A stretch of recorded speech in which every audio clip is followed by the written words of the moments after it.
오늘의 주제는 뇌종양인데요. 머리가 아픈 분들이 많잖아요. 근데 머리가 계속 지긋지긋 아프고 안 낫고 이러다 보면 머리에 뭔가 문제가 있는 거 아닌가 많이 생각을 하게 되는데요. 그렇게 해서 MRI 찍어보면 아무 문제가 없고 이런 경우가 많잖아요. 그래서 이제 만성두통에 같은 경우에는 대부분 이제 머리 안쪽 문제보다 바깥 문제가 더 많아요. 지난번에 설명드린 긴장성 두통 같은 게 대부분 그런 두통의 대다수를 차지를 하고요. 근데 또 이런 게 두통이 막 지속되다 보면 걱정이 많이 되니까 그런 것도 사실이니까 오늘은 그런 이제 뇌 질환 중에서 뇌종양에 대해서 한번 알아보고 어떤 경우에 이제 사진을 찍어보고 정밀 검사를 해야 되는지에 대해서 알아보도록 하겠습니다. 자, 뇌종양은 이제 어디에 생겼고 어떤 세포에 생겼냐에 따라서 이름이 나뉘는데요. 양성종양으로는 뇌수막종, 두개인두종, 청신경초종, 뇌하수체 종양 이런 게 있고, 악성으로는 역형성 신경교종, 교모세포종, 내전이암, 수모세포종 이런 것들이 있는데요. 양성종양의 특징은 이렇게 좀 경계가 명확하고 일정 크기 이상으로 잘 커지지 않는 특성이 있습니다. 근데 악성 같은 경우에는 경계가 불명확하고요. 좀 크기가 빠르게 커지고 증상이 많이 악화가 되고, 심한 경우에 이제 혈액이나 림프액을 타고 다른 조직으로 전이가 되기도 합니다. 자, 뇌종양의 증상은 이제 위치에 따른 증상이랑 뇌종양이 이제 공간을 차지함으로 인해서 압력이 상승해서 발생하는 증상이 있는데요. 먼저 위치에 따른 증상에 대해서 알아보도록 하겠습니다. 자, 뇌하수체 선종이라는 게 있어요. 전체 뇌종양의 10에서 15% 정도를 차지하고요. 되게 흔하죠. 20에서 50대 다양한 연령대에 발생을 하고요. 말 그대로 이제 뇌하수체에 생긴 종양이에요. 뇌하수체라는 거는 호르몬을 좀 분비를 하는 거를 조절을 하는 그런 기관인데, 그래서 호르몬 관련 문제들이 많이 생겨요. 기본적으로 두통도 생기고, 이게 생기면서 시신경이 근처에 지나가는데 그걸 눌러서 시야장애 같은 것도 생기고요.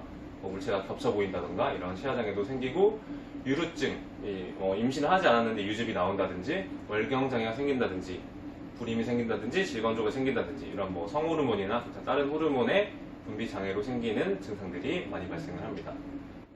다음으로는 두개인두종인데요. 이건 좀 어린 아이들에게 많이 생겨요. 두개인두라는 건 이제 뇌하수체 위쪽에 있는 건데, 발생 빈도는 높지 않지만 어린 아이들에 생기니까 좀 특징적인 면이 있고요. 이게 성장 호르몬 분비가 이게 생기면 성장 호르몬 분비가 조금 저해돼요. 그래서 이제 사춘기가 늦어지고 성장이 늦어져서 비정상적으로 작은 키가 나타나기도 하고요. 항인효 호르몬이라고 이제 오줌량을 조절하는 호르몬이 있는데, 그거 분비가 문제가 생기는 경우에는 요궁증이라고 오줌이 너무 많이 나오는 이런 증상이 생기기도 하고요. 시야가 조금 장애가 되든지 또 이제 구토 증상이 나타나기도 합니다. 여기 나오는 이제 구두유의라는 거는 이제 증상을 뜻하는 건 아니고 이제 줄임말인데요. 이런 게 있다라고 하면 조금 검사를 받아볼 필요가 있다, 이런 걸 줄여놓은 말인데, 구토, 두통, 유두부종은 좀 이따 설명드리도록 하고, 이식장애 이런 것들을 묶어서 구두유의라고 하겠습니다. 이런 게 있으면 이제 검사를 한번 받아보면 좋겠다라는 거고요. 자, 그 다음에 청신경 초종이라는 게 있어요. 이거는 이제 뇌 바깥쪽에 청신경이 있는데, 그쪽에 이제 수초 쪽에 생기는 종양이고요. 이거는 이제 말 그대로 청신경에 생기는 거니까 그쪽으로 이제 증상이 많이 나타나요. 이제 이명이 생기든지, 좀 어지러움이 나타나든지, 좀 말귀를 잘 못 알아듣는다든지 이런 증상이 생기면은 이런 거 의심을 해볼 수가 있겠고, 이게 종양이 더 커져서 그 근처에 지나가는 다른 신경을 누르게 되면은 감각이 이상해진다든지, 삼키는 게 조금 잘 안 된다든지, 운동이 조금 이제 몸이 마음대로 안 가눠진다든지, 균형을 못 잡는다든지 이런 증상이 나타날 수가 있습니다. 자, 기타 뇌종양 여러 가지 종양들이 있는데, 이제 어디에 생기느냐에 따라서 증상이 다르다고 말씀드렸잖아요. 이 대뇌가 이렇게 있는데 전두엽이라는 게 있어요. 거기는 이제 사고를 담당을 하는 기관인데, 그쪽에 종양이 생길 경우에는 성격이 바뀌던지 이런 증상이 나타날 수 있습니다. 좀 점잖던 사람이 갑자기 화를 낸다든지, 뭔가 이성적으로 행동하지 못한다든지 이런 게 갑자기 나타나면은 이쪽으로 이제 뇌 쪽으로 문제를 생각을 할 수가 있겠고요.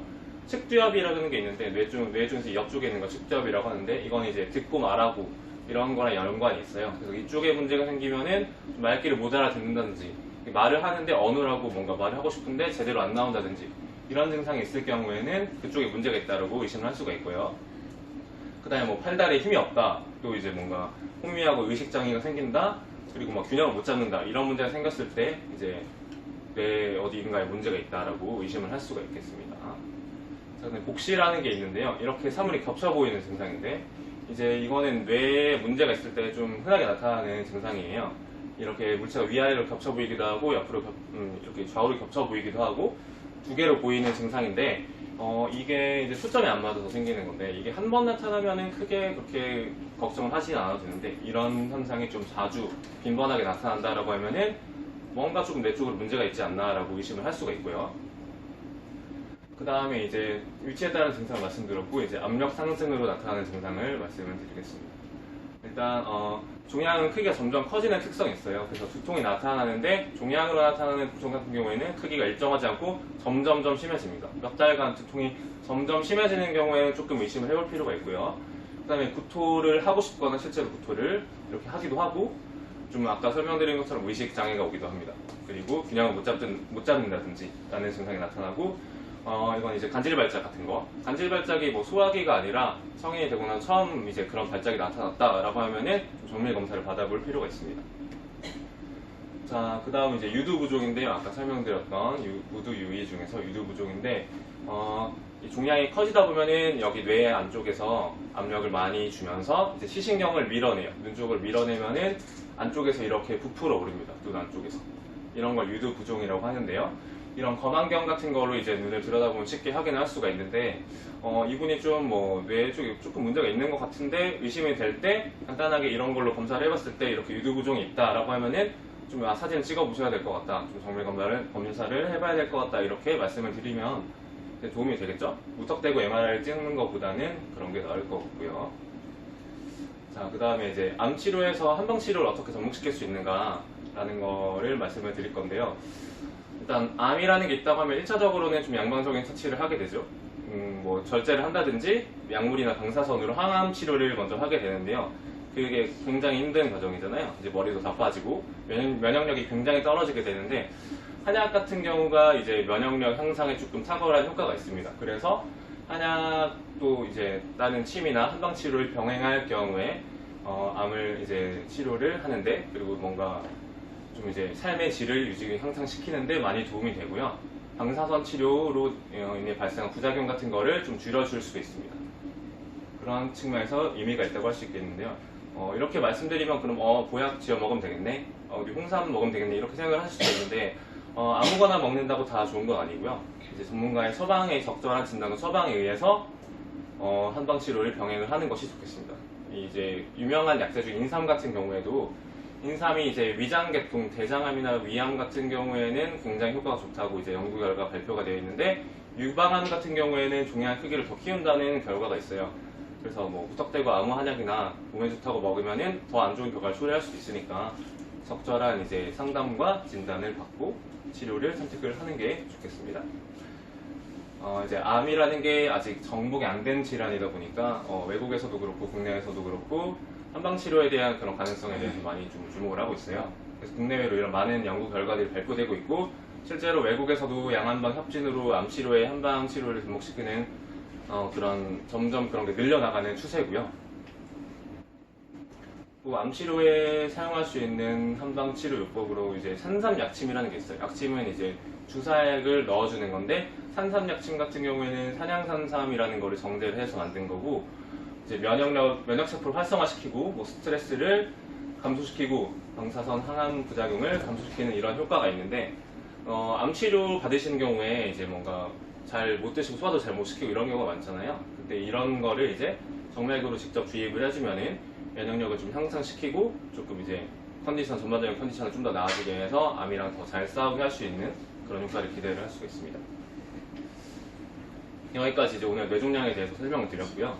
기본적으로 두통이 생겼다고 꼭 뭐 MRI를 찍고 걱정을 심하게 할 필요가 없다라는 게 일단 핵심이고, 그럼 어떤 경우에 이제 MRI를 찍고 조금 정밀 검사를 받아봐야 하는가? 일단 몇 달 동안 점점 두통이 심해진다. 낫지 않고 점점 심해진다. 그리고 뭐 미식미식거리고 가끔 토할 것 같다. 그리고 가끔 뭔가 사물이 두 개로 보이고 시야가 좀 좁아진 것 같고 눈이 뭐 뿌옇게 보이고 이런 시야 장애가 있다. 또 그리고 가끔 뭔가 이제 뭐 정신이 혼미하고 뭐 발작이 일어난다든지 그럼 바로 검사를 받아야겠죠.